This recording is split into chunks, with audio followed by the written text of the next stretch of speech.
एवढ्या मायनस टेम्परेचरमध्ये सुद्धा असा भाजीपाला भेटणं म्हणजे आम्ही स्वतःला लगेच समजतो बघा. तर इथं कोथिंबीर आणि पालक भेटलेली आहे. तर बघा इथं कोथिंबीर पण निबरच होती, पण ती साफ करून मी ठेवली बघा व्यवस्थित साईडला करून.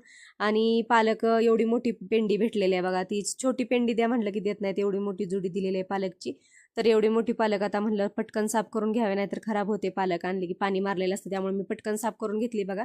आणि हे बघा साफ केल्यावर किती छान दिसते. आणि ही पालक बघा अशा पिशवीमध्येच ठेवली, कापडी पिशवी आहे.